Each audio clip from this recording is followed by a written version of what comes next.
Augustine, where we left off on the previous little part of the video lecture.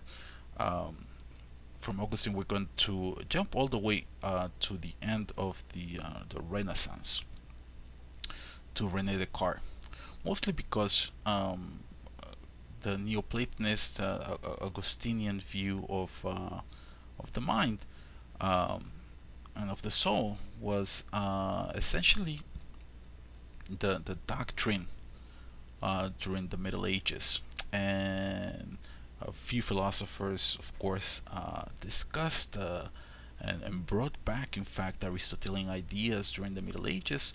But for the most part, the idea that the mind and the soul were transcendental and uh, and immortal was something that was not questioned a lot. René Descartes opened the possibility of for the first time to really make a natural science of at least some aspects of behavior. Remember the the line that we draw in the division that we made of existence when talking about Augustine. So we have the ideal things up here, the world here, and we have and so Descartes suggested that that was the case also, that the mind, the soul, or the mind, I don't know if we can make a huge distinction at this stage of these two things. Um, he agreed that this was located somewhere here, but that this soul or mind interacts with the world. It's not isolated. It produces things like behavior. This is what we see. And in fact, for many animals that do not have soul, all animals except humans, well, this is all we have is behavior. Interacting with other aspects of the world, which today we will call the environment,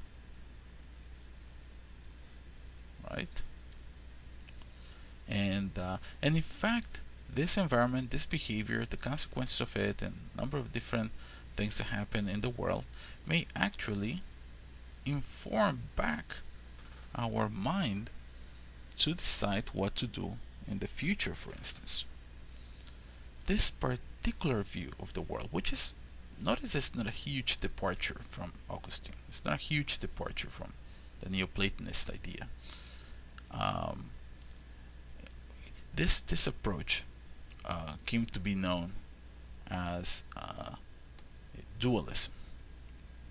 It's the idea that the existence is partitioned in two, but that these two different parts of existence, the ideal world, the transcendental world, and the more material world, interact with each other. Right?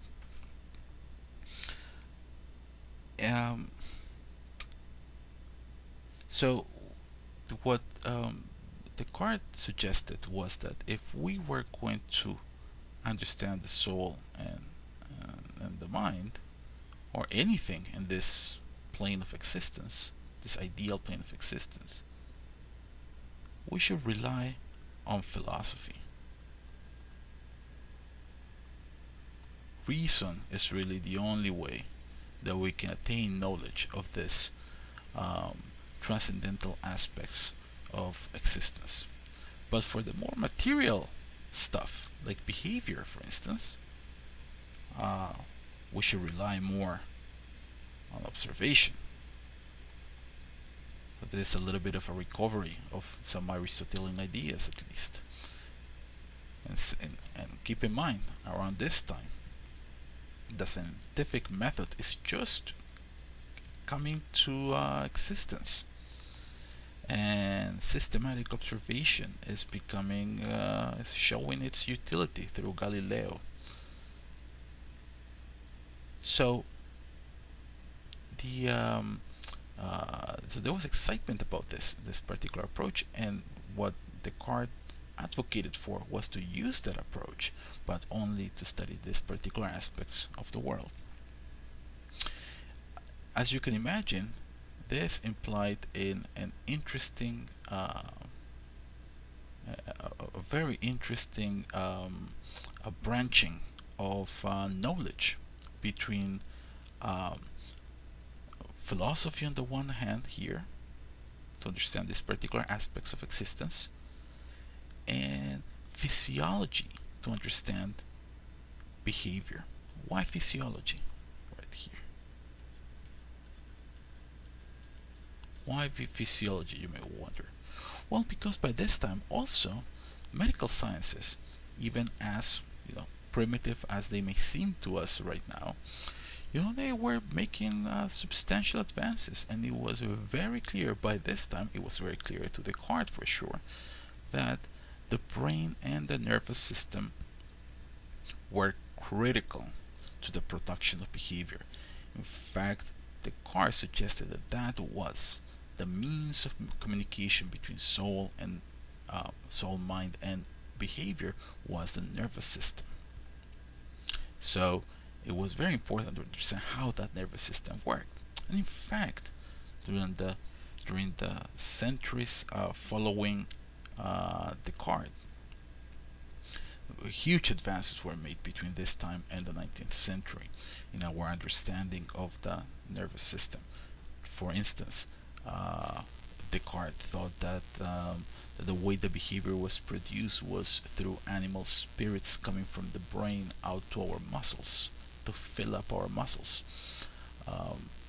It took a little bit of time for people to figure out, Luigi Galvani in particular, to figure out through experimentation, through observation, that this was not the case, that it could not be the case that animal spirits controlled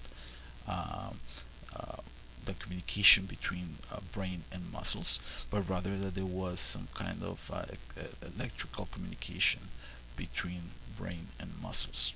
And we know that to be, in fact, an accurate description, as primitive as it may seem.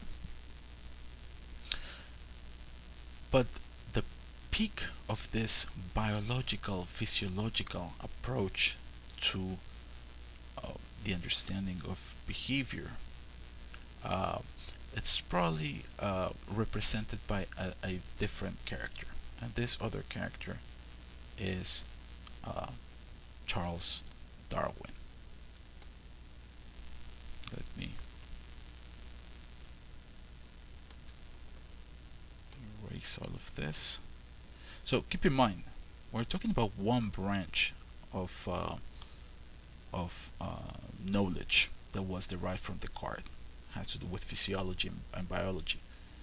We're going to talk later about this other branch, the one that has to do with philosophy. Both of them, both branches are going to inform what today we call psychology, and in particular our understanding of learning, and our understanding of learning and motivation. So just to keep you in track with our goals. So Charles Darwin, of course, is best known for his ideas on the origin on the theory of evolution, which are described in his book The Origin of Species. But for psychologists and for people interested in behavior, the most interesting book from Darwin is one called The Expression of the Emotions in Man and Animals.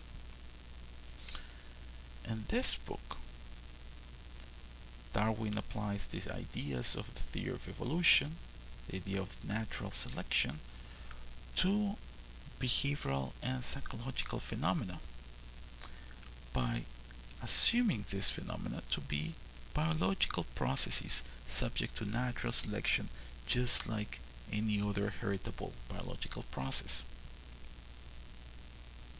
And the implications are very interesting because, of course, the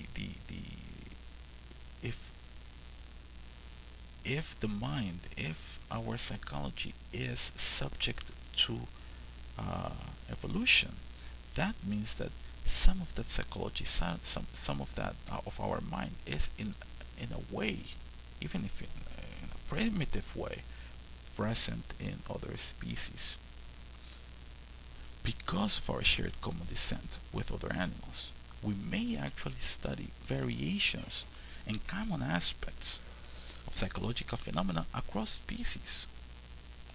And this opens up the possibility of studying uh, psychology from a comparative perspective, and in fact, to do something that would be legitimately called animal psychology.